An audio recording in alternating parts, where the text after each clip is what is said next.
Welcome to a bonus episode of Indeed, the independent podcast about independent wrestling. I'm Mike Hamley, your host as always. Not joined by Righteous Reg today. Kind of had this interview come up a little last minute. But I'm very happy to be here with none other than Bry Ye, the owner of Garden State Pro Wrestling.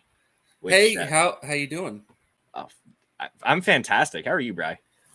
Stressed, anxious, nervous, and all the above. I can imagine. So for those who follow the scene, obviously you've seen advertisements for Garden State Pro Wrestling's first show coming up, Welcome to Eden. That's on July 23rd. And you guys just really came out of nowhere with normally, the splash you've made in terms of announcements for your first show, and then even the second show you have booked now for August. It's just insane. Yeah, I think that the whole story of Garden State Pro Wrestling is sort of a fever dream, even to us as owners. My partner's Bruce, and he could make it today, but in general, it's just been a crazy short experience. Like Garden State Pro Wrestling was not a thing until March 31st of this year. We've kind of just blossomed from nothing, it seems. We both have no experience in pro wrestling promoting. We've both been long-term, lifelong fans, but it just kind of developed into something even crazier than we thought that we ever could do. That's pretty wild. Less than 4 months basically from the date of inception to the date of your first show. And What a hell of a first show. I do want to talk about that. But before you can go into as little or as much detail as you want, but how did Garden State Pro Wrestling become a promotion in the first place? So actually, it kind of all just started on a random Discord DM. I met my partner Bruce on a pro wrestling Discord server that we both frequent, and it kind of just came from there. I mean, we at first it was jokes and hollers of, hey, well, it'd be kind of fun if we could make our own promotion, and then we kind of just went ham and kind of just did it. It's one of those things where right time, right place, right people.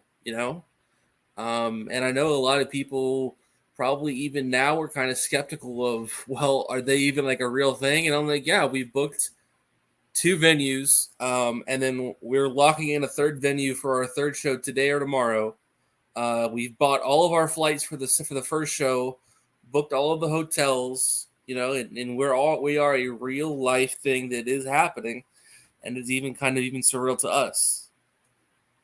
That's incredible. So what have been some of the you've got? So you're booking the flights for all the talent. You're flying everybody in, which is already an ambitious task and something that not even some long-standing promotions are necessarily capable of doing. Well, we're not flying everybody out. We we only have 4. We do have a lot of fly-ins, especially for this show. Mm-hmm. I think it's 14 or 15 fly-ins, including Miyu from Tokyo. Mm-hmm.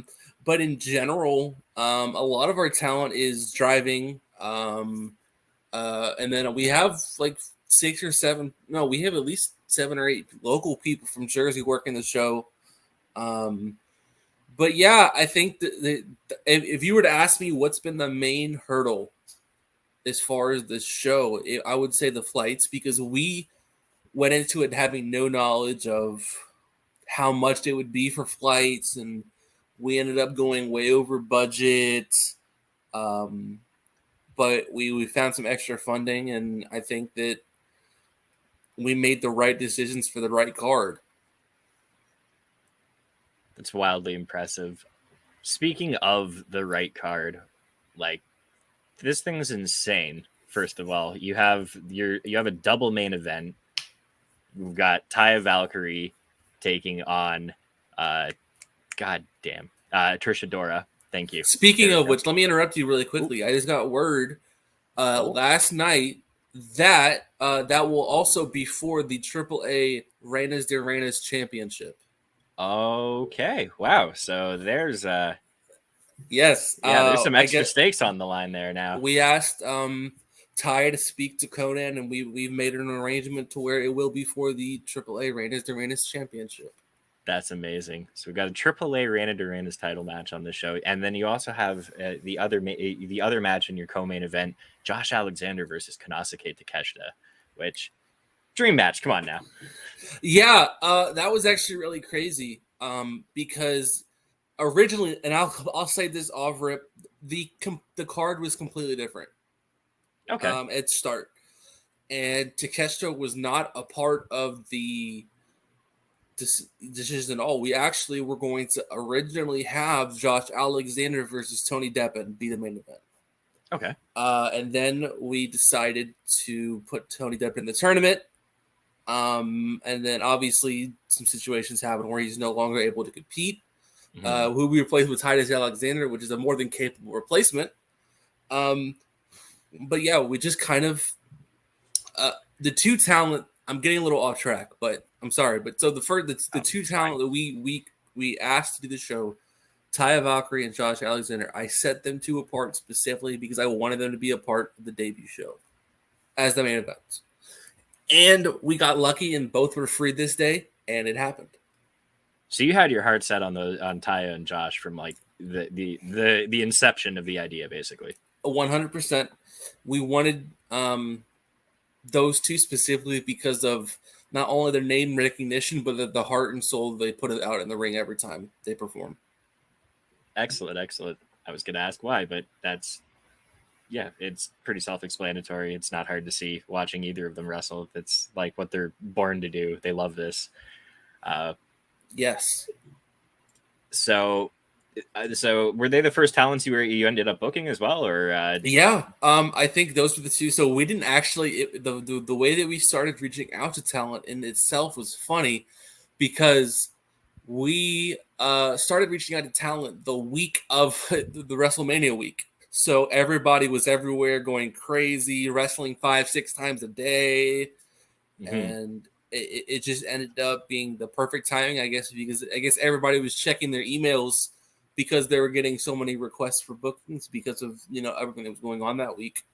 And those are the two that stuck out. And then we went through and we got, and those were the headliners. It's great. You did mention also, you've had to deal with a bit of scheduling issues and some cancellations happen. And, with Tony having to drop out of the tournament, you replaced him with Titus Alexander, who is his name's no stranger to the show here. I gush about this guy every week. And this marks his first East Coast appearance. Yeah, he did some stuff for not Black Label Pro. Yep.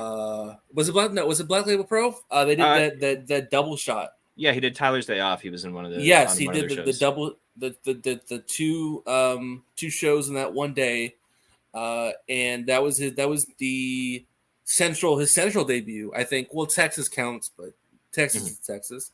But yeah, and we wanted him to face Michael Oku in the second show. That was our thing. Is like, listen, we think that would be an amazing co-main event. Awesome, right? And it ended up being super awesome. And we were thinking, well, damn, who do we want to replace Deppen? We messaged Titus first, and he said he could do it, and we went from there. We didn't ask anyone else. That's incredible. Also, fantastic person to step into that slot, step in to fill in for Tony Deppen. And you look at who's in the tournament with him, like you got Alan Angels, Kevin Blackwood, Calvin Tankman, Brian Keith, Effie, like any of those matchups he's going to have with any of those guys. It's fantastic. Yeah. So it's going to be really interesting to see that how he deals with the pressure of not only going into this tournament, having to face a guy of the caliber, not only in size, but of pure wrestling ability of Calvin Tankman. But now he also has to think if he can beat Titus, if he could beat Calvin Tankman, how is he going to be able to pull a double or even potentially triple duty on the August show if he makes it to the the semifinals. Absolutely. So you kind of explained that already. So the first round of the tournament is going down at Welcome to Eden on July 23rd. And then when we get to Thy Kingdom Come on August 27th, that's when you're actually doing the second and finals rounds of the tournament. Yes, semis and finals. The semifinal matches will start off the show, and then we will have the finals as the main event of that show. Amazing. I'm looking forward to both of these. I have dental surgery on the 23rd of July, so I'm gonna be laid up in bed just sitting there eating ice cream and watching this amazing show on which will be on Fight TV. You guys Fight TV, Fight for this? $12.99. Yeah. Actually, we have Fight for our first 3 shows at least. Nice. We have them signed on for 3 shows. And the way that came about actually was kind of a funny story. Is we were like, dude, I mean, we would love to stream this live, but then we just didn't know how to reach out to Fight or anyone else. And then Josh Chernoff from Fight DM'd us on Twitter one day, and he's like, hey, I saw your match graphics and they look fantastic. How would you feel about doing Fight for your first show? And well, we said, hell yeah, and we got a deal made up. So shout out to our graphics artist Chris Huffman, who's been amazing with all the graphics for the first Absolutely. 3 shows. He is at this point we consider him part of the Garden State family and a team member, and he has just been so awesome dealing with my crazy last second changes. Yeah, I guess with having to, the announcements at the rate that they're coming out, and any replacements and stuff, he's doing a lot of work on the fly there, and he's been crazy. It is really like you guys already have like this unique element to yourselves where one, your first show is coming up in a couple weeks. It's one of the biggest cards in all of independent wrestling this year. Just based that's what we kind of set out to do. Is we said, listen, we want to use independent mainstays, but we also want to use talent that no one else is really using. And that was kind of our actual first thing with Konosuke Takeshita, because I think at that point he was only announced for one other independent. I think it was the speedball match at 93 to Infinity. Okay. And we were the second person to announce him for a date. But obviously we announced him in like early May, I think. Mm-hmm. So we've kind of just been, I think that's kind of paid off to our extent, is because, oh wow, now that it's kind of like Josh Alexander is kind of like the final boss of this mini tour, because I know he used to go back in August for one of the big shows in DDT. So for this run, and then he has Nick Wayne on the 29th for Black Label Pro, but you could quite honestly say that Josh Alexander is his final equal, because Josh Alexander is very much Takeshi's equal. Both of the aces of their respective companies and of their countries in general. It's Canada versus Japan, and no bigger way to cap off what's been hands down one of the best runs from any Japanese talent in the history of independence. Absolutely. He's had his match with Lee Moriarty at Prestige was just off the rails. I love that. And then of course you mentioned the 93 till Infinity match he had with Speedball Mike Bailey. I like what you have going on here with all the cards so far, really, because you've got this wealth of like domestic North American talent, like specifically within the US, and then you bringing in Josh Alexander for the premier one of the premier names in Canada, Takeshita. You've just announced that your third show that is yet to be announced, but you did announce that Jungle Kiona is going to be on that. Yes, Jungle Kiona is definitely going to be probably for a few shows this fall. Mm-hmm. We plan on using her for at least the October show, which To be quite honest, we don't have a date for it yet, because that's specifically reliant on what happens in the September show. There's a specific thing that is going on during this show and what it's going to be based around. So we just have to figure out all the logistics of that. But yeah, and I will say this right now, right here, Jungle Kiona is not the only big name Japanese talent that will be at that show. And this is the September show. Yes, we have. Okay. And I'll be completely honest. If you think that this card in July is crazy, wait until you see September's card. I'm excited. Well, I'm excited for every one of your announcements. Like as soon as you put out the first few talent announcements, it's like, oh, okay, that there's already like the ripple effect of the wave that's spreading out throughout the independent, Twitter sphere as far as like getting excited about this show. And then every single one that comes out, it's just like permanent eyeball emojis on my face. I can't stop. I can't stop gawking at these. Yeah, and that's kind of how it's been for everybody that we've talked to. And we have people in the business that have just been like, where did you guys come from? Who are you guys? And we're just two guys that want to make our dream come true. We're not in this for the money. We're in this to have fun and put on some badass wrestling shows. Absolutely. And like full disclosure, you are definitely a big wrestling fan. This is not the first time we've spoken with each other. It is over a voice communication of any kind, but like full disclosure, I have talked to you about wrestling for months before you even announced Garden State Pro Wrestling. So yeah, it's cool to see this, like just on that side of things too. Like I'm happy for you. Yeah.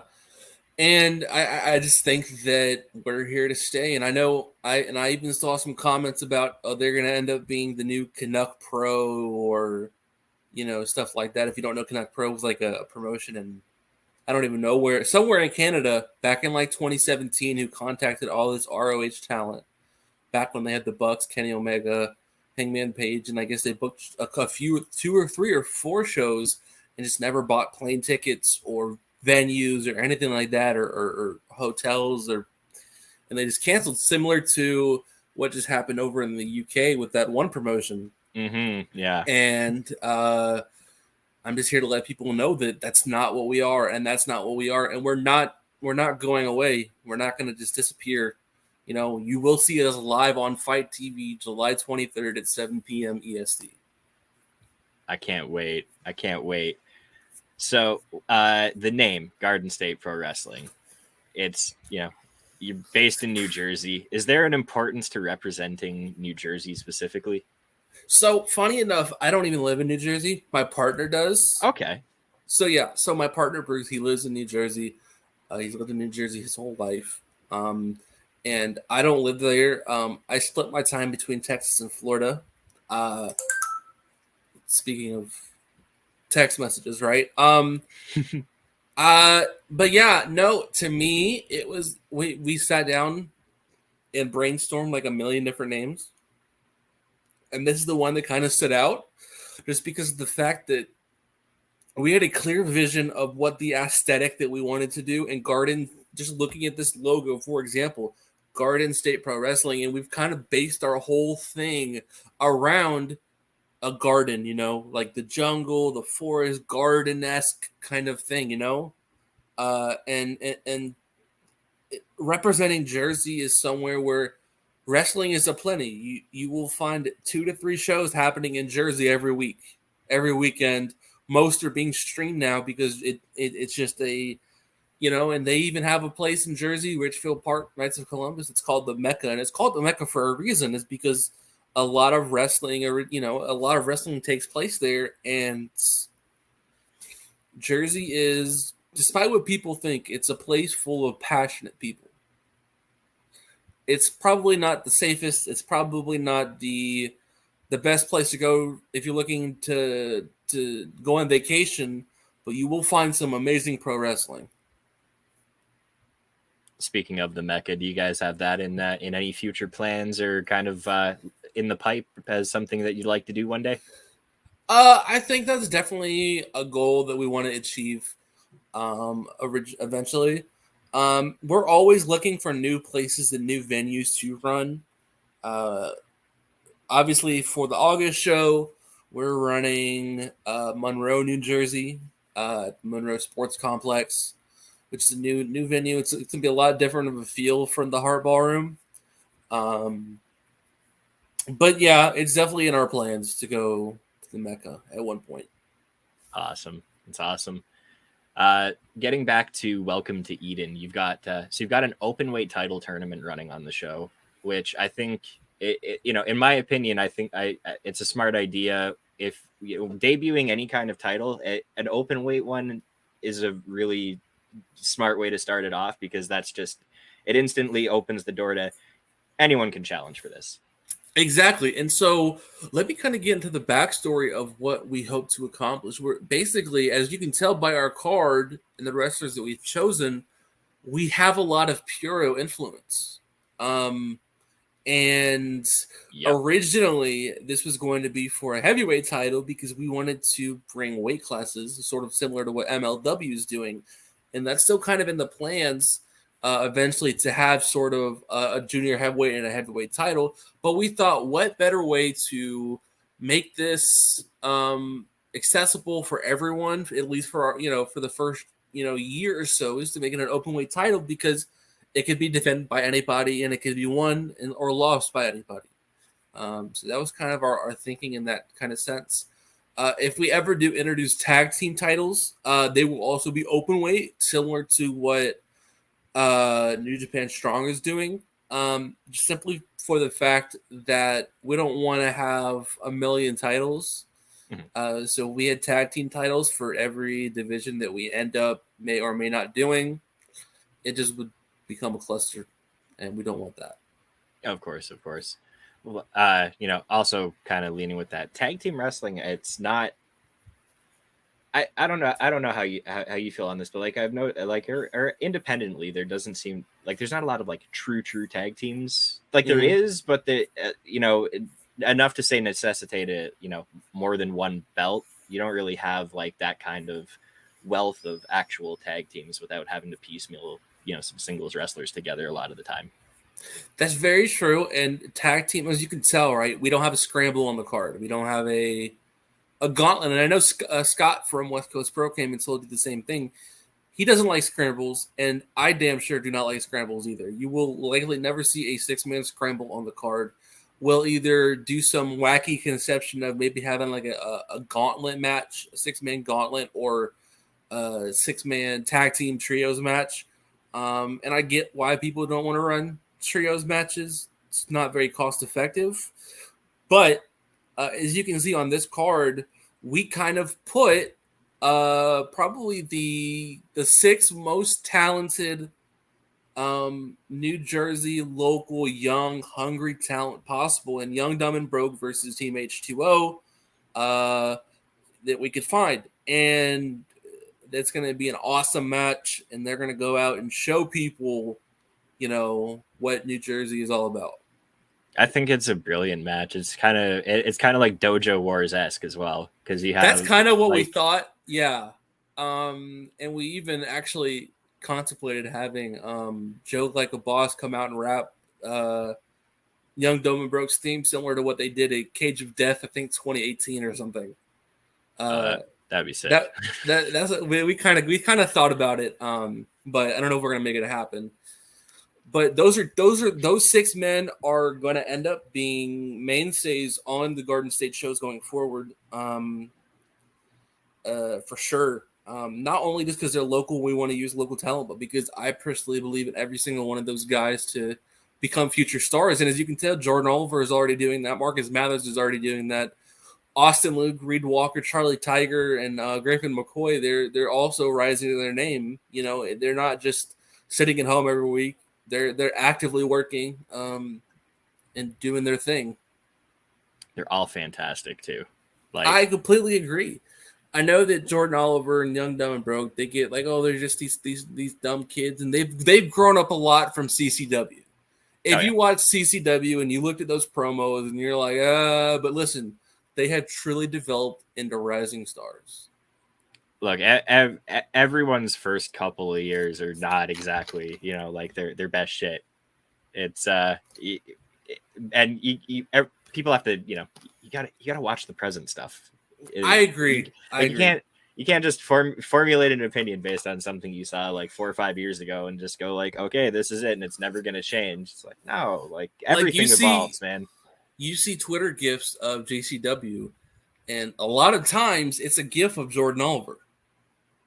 And it's crazy. Like I remember that one San Francisco show where he did, I don't know what kind of, I think it was Cole Radrick or something. Was it the top rope, like the springboard, like power bomb thing? Yeah. The suplex into the Liger bomb or something. And it was just freaking crazy. Yeah. He like X-plexed him and then bounced him off the rope and caught him and power bombed him. That was Jordan Oliver and Jack Cartwheel. I'm sorry. Not Cole Radrick. Another amazing, I'd imagine Cole Radrick will probably see in the Garden State ring at some point in time. I can say that with certainty that Cole Radrick will be in Garden State at one time. And I think that a lot of those GCW guys people write off because they're doing stuff for GCW, and GCW gets a lot of hate. I don't agree with most of the hate they get. I think that everybody makes mistakes, and GCW isn't the type of wrestling that everybody enjoys. But personally, I love GCW, and everybody should watch it because there's always something different on every show. But it's what you get. Twitter and Reddit and the way that professional wrestling and social media are so intertwined and how negative people can be, it kind of brings down what people think about wrestling as a whole. But my message to those people is just ignore that and like what you like, and don't be afraid to like something that other people don't. Absolutely. Couldn't have said it better. That's the prevailing mindset, honestly. We'd all just be happier if we just enjoyed our shit, watch your wrestling. Yeah, and like I said, I don't know you've seen some of my posts. If there's been some specifically bad news or the timeline is feeling incredibly depressed or sad or outraged about something, I'll post something saying, hey, listen, take a break, go check up on your mental health, talk to somebody, take a mental health day. And it seems that people like when I post stuff like that, so I try to do it whenever something happens, because we all deserve breaks. If personally, I wouldn't use social media if I didn't have to advertise stuff or interact with our fans and stuff like that, because social media is not an inherently bad place. It's just a lot of people try to make it out to be an inherently bad place. Absolutely. So getting back to this show, there's another match on this card that I really want to talk about. Go ahead. It's a triple threat match. Yeah. You got Janai Kai taking on Billy Starks and they're also taking on Miyu Yamashita. How did bringing Miyu Yamashita in the first place, where did that idea come from? So it goes back to actually she wasn't on the card to begin with. At all. No, she wasn't until probably about a week before that we reached out to Tokyo Joshi Pro. We didn't even consider it because of the fact that we didn't know that they had visas. We didn't know. I mean, we knew that Maki had a visa because she came to the AEW show, the COVID era shows in Jacksonville. But we're a little promotion, we don't know what. Who has visas, and now we have a better idea of how we can contact people and figure out if they do have a visa or not. But we literally just so going back to what I was just originally saying is we had a major player who wasn't announced for the show as of then back out. They double booked themselves, which it happens to everybody. And they were going to be an integral part of not only this event but the whole promotion in general. And that's how we brought Takeshita in. So once we brought Takeshita in, we contacted Tokyo Joshi Pro and DDT, and we're like, hey, listen, we have Takeshita. Would we be able to get Miyu? Because they were recently announced for the Prestige show, Roseland 3. And it just kind of clicked, and we made an agreement. And now Miyu is coming to the United States, fresh off of her win last Saturday night against AEW Women's Champion Thunder Rosa.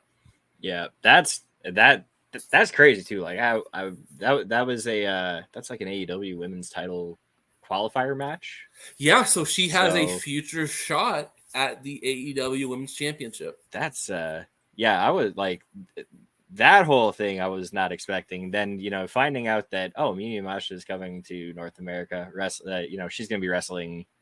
Well, she wrestled Masha and Maki Ito at Roseland, but and then she did. Was it Yuzuki for DPW? I think so. I'd have to go. I'd have to go back. I gotta pull that one back up. But then, on top of it, so you've got her in there with Janai Kai and Billy Starks, which I think is just. I really like this whole showcasing North American talent against the best in the world. It's something I praise West Coast Pro for a lot, and it's something that I can see that you've got your local talent on this show, but it's all you've got Jersey area wrestlers matched up with and even like US based wrestlers matched up with like international top talent here to showcase them.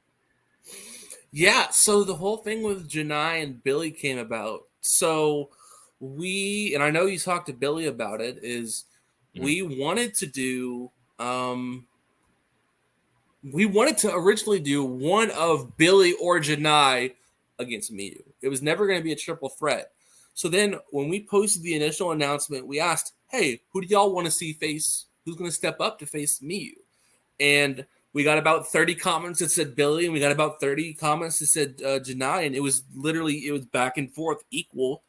And that's kind of how we judge a lot of people on who they want to see. Is we have like a whole spreadsheet of people and interest of who gets mentioned on our socials.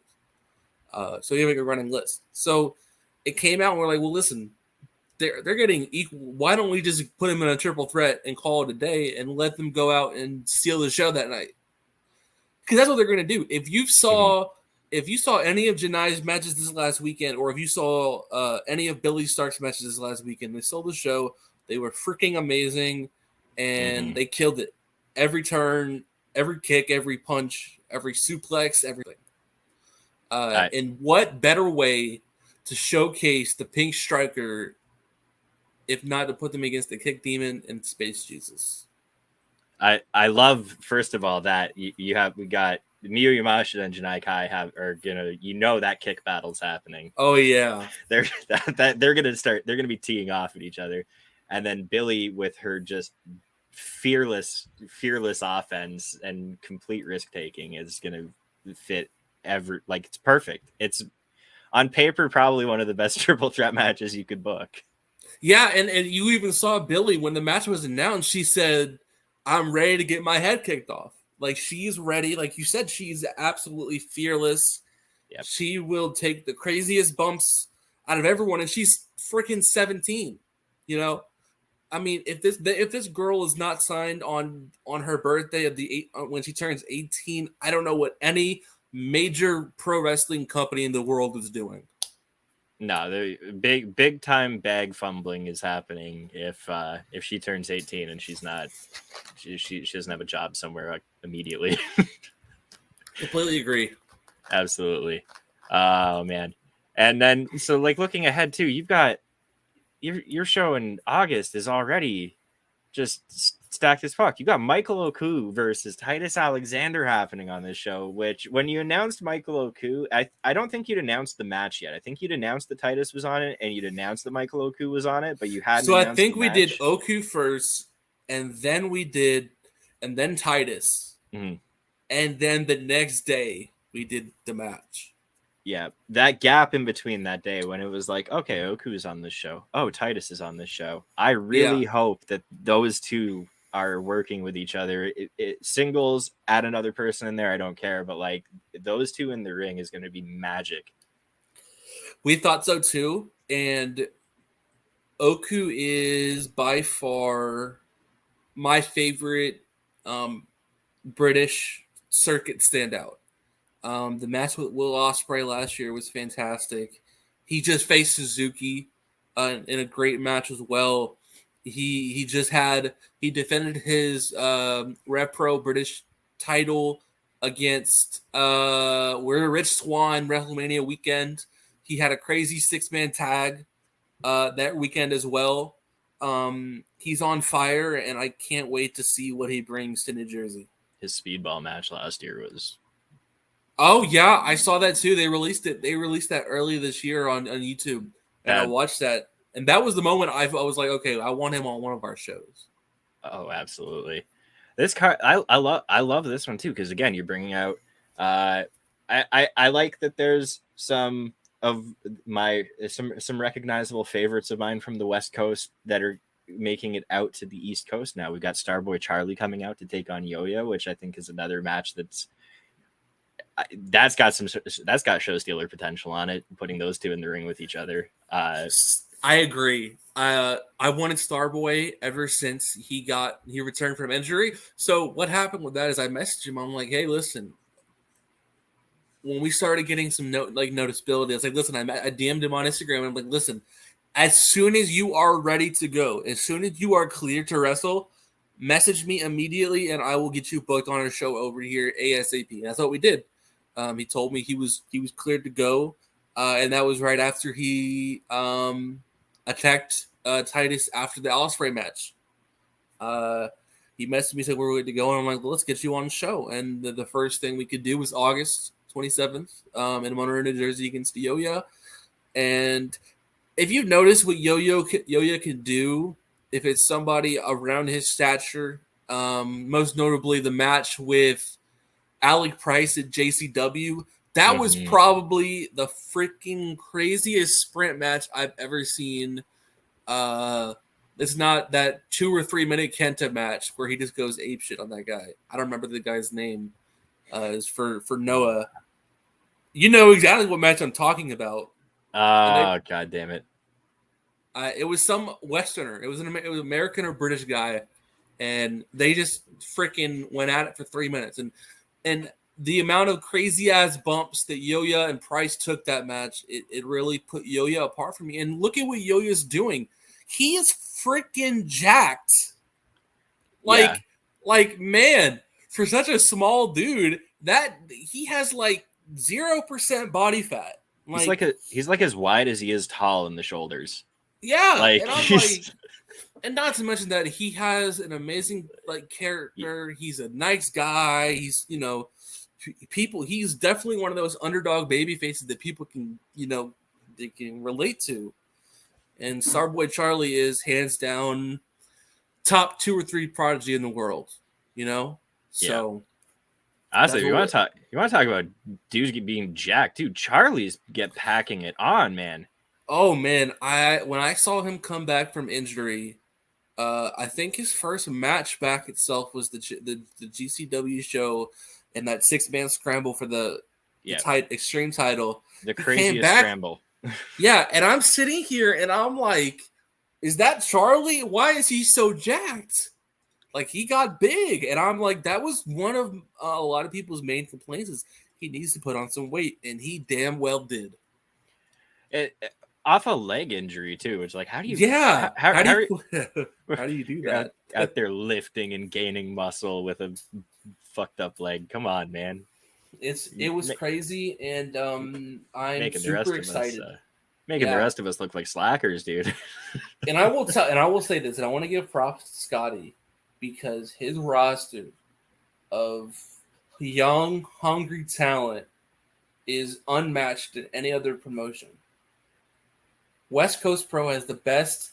Not only do they have the best shows every month, they have the best roster and the most, people that you're going to see in the next 3, 4, 5 years on national TV. Titus needs to be signed this second. Starboy needs to be signed the second. Nick Wayne is already signed. Kevin Blackwood needs to be signed ASAP. Yeah. Alan Angels needs to be signed this very second. Will Hobbs came through there already. Will Hobbs was a West Coast Pro champion. Yeah, Alexander Hammerstone. Like so they have the proven track record with those guys. So like there's no doubt looking at what what they're capable of. Yeah. I like the exchange of talent that's happened here with some of those guys coming over here. I think Scott's probably one of the only promoters I get along with. I have bad stuff with any promoter, but that I actually communicate with on like a daily basis and talk to. Mm-hmm. Scott's probably one of the only people that I can sit down and have a conversation that's probably not even about wrestling with. I guess we just click off that, but Scott's doing an amazing job over here, and we'll continue to work together to get some cool stuff in the future. Excellent. Best coast and the Beast Coast. Working in tandem. I love it. There was something that a lot of people wondered is the names of the events. I wanted to say this. So the first two, you could kind of say they're religious based. They're not really religious based. I've got a lot of things of how we shouldn't use religious. So I know, and I'm sitting here like whatever. But so welcome to Eden. It signifies a rebirth. It signifies a rejuvenation of what we want to call and make our own new style. And then I thought Thy Kingdom Come was pretty self-explanatory. We're crowning a champion. Yeah. It's going to be their kingdom. So just sounded cool. And a lot of people want us to book OGK, Mike Bennett, and Matt Taven for that show. They are booked, sadly, but we stay tuned. Oh, all right. Stay tuned. It's like a half scoop there, sort of. Yeah. I will just say, like I said, the September show will be the biggest show that we do to date. Well, you've already got Jungle Kiona is the only person you've got announced for that so far, but already that is kind of setting a precedent of yes. This is, yeah. We have, and she's not even the biggest talent that we have to announce. That's wild. I know, and it's crazy because we thought that we couldn't sign this one match. We didn't think it was going to happen, and we got the message today that it is going to happen. So, and it's the good thing is, right, is it's September 16th. It's going to be in New Jersey, obviously. What's the next week in New York? Grand Slam. Oh, shit.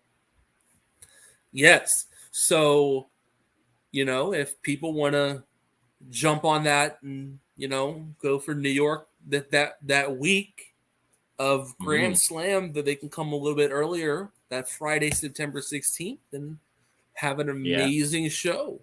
Absolutely. If you're traveling into the state, Jersey's just a short ride. It's a very short ride away from New York City. Yes, sir. Definitely get yourself some guard. Like I've literally been sitting here going, like how much really would it cost me to like fly from Toronto to New Jersey? Like I've been wanting, like I wanted to do it for the 23rd, and I was like, okay, I'm probably not going to logistically be able to make this happen. But like there's a few shows that have got me to like look up travel information for traveling abroad to see an indie. And, this was definitely one of them. I can only imagine the August card's going to be, I'm going to be getting the same FOMO from the rest. Like you've got 4 matches announced. We talked about Charlie and Yo-Yo. We talked about Titus and Michael Oku. You've got Lufisto and Willow Nightingale on here. And you've also got Sunny Kiss versus Kid Bandit. Yes, that is probably the match I'm most excited for. I think a lot of people are. That just seems perfect to have Sunny Kiss versus Kid Bandit. Sunny Kiss is hands down the most underused signed talent in a major promotion. I love them to death. I think they have everything it takes to be a world champion, even in said company. Mm-hmm.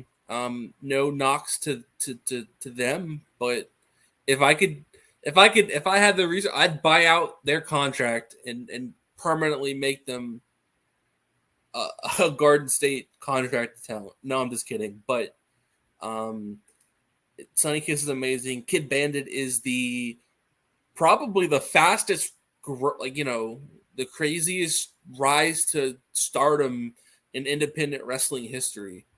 The way that they captivate and make a community in the short amount of time that they have is absolutely unheard of.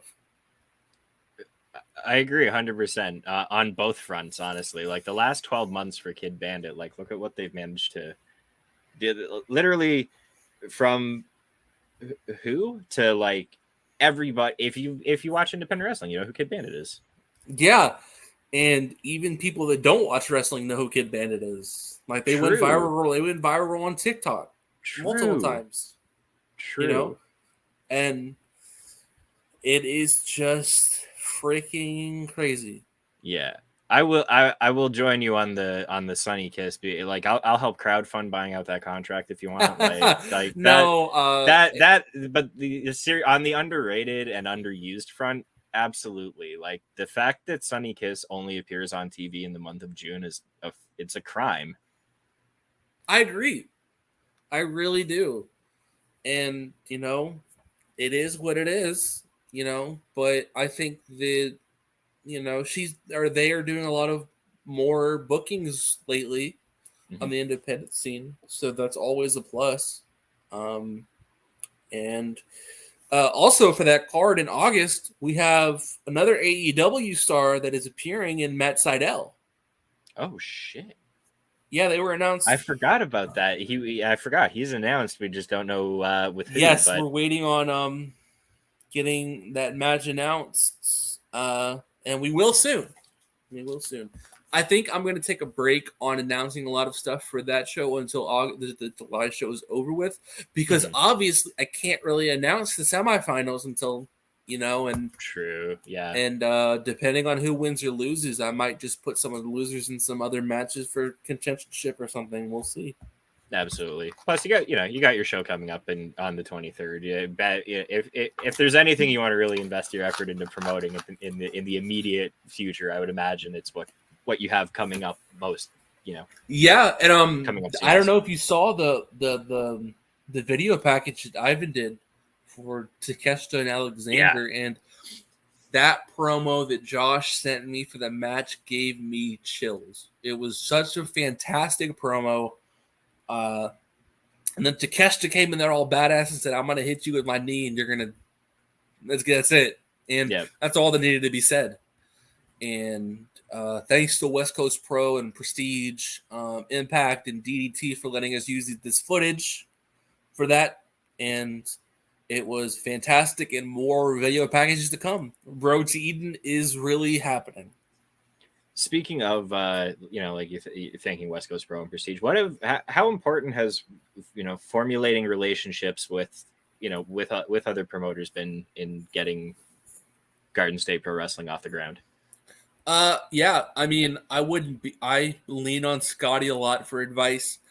I talk to Prestige quite often as well. They've all been amazing. Another one that I haven't really, mentioned a lot has been Bodyslam and Baron Black, and they've been really awesome too. And we support each other on social media, and they are awesome, and they are going to continue to be awesome. And they have a crazy show the week after us. Yeah, Little Scrappy versus Baron Black. That's probably the craziest. It's probably the craziest match that's going to happen this year. And I think it's awesome, and it's going to continue to be awesome. And building relationships with other promotions is, people think that it's way more complicated than it should be, and it is. It's way more complicated than it should be, because you should have at least an amicable relationship with every promotion you can, because why would you want to make enemies you're all fighting against each other for no reason. Like, I hear these horror stories of, oh, you can't work for that promotion if you work for me. And I'm just like, why? It gets both of you guys business, because if you let them go over there, they'll be like, oh, well, they're also over here, so let's go watch them too if they impress you over here. And I just don't get it. I don't. And then that's something that we strive to do, is be better than those promotions, not in the sense that we're putting on better shows, because that doesn't matter. It's really just about helping the independent wrestling community in general. Because, there was a situation I heard of last week where somebody got shorted $10 on a $25 booking. And that's just really sad. And it's never going to happen with us. So that's wild. Very important. Very important to make good relationships. Yeah, it reminds me of an expression: "Rising tides lift all ships." Yeah, I completely agree with that. Yeah, absolutely. Well, Bry, I can't say enough how excited I am to watch Welcome to Eden on the 23rd, let alone Thy Kingdom Come coming up on the 27th of August. But let everyone know, one, where to find you, Garden State Pro Wrestling, where they can watch the show. Plug it all. So guys, we're on all social media platforms, Twitter, Instagram, and Facebook at Garden State PW. We are going to be live on Fight TV July 23rd, $12.99, 7 p.m. EST for Welcome to Eden. August 27th, Monroe, New Jersey, Fight TV, $12.99 again at 7 p.m. EST. September 16th, live fight. 7 p.m. EST, $12.99 to be, announced later. And that's really it. And I want to thank Bodyslam.net and Indeed, and especially you, Mike, for bringing me on the show and letting me share our story. It's been a pleasure to have you. I appreciate very much you coming on. And, I'm the lucky one here getting to do this. So, again, he told you where to find everything. Make sure you watch it. I know I'm going to be sitting in my bed like literally 5 feet away from this desk with my mouth all frozen up, just sitting there smiling my ass off, watching Josh Alexander and Konosuke Takeshita beat the shit out of each other on your show. Indeed, you can find me here every Tuesday with my co-host Righteous Reg, talking about whatever great indie shows we watched that the weekend before. So you already know that on the 26th of July, we're going to be sitting here and we're definitely going to be talking about Welcome to Eden and how much fucking fun we had watching it. You can like the video, subscribe to the channel, please. And as always, we'll catch you around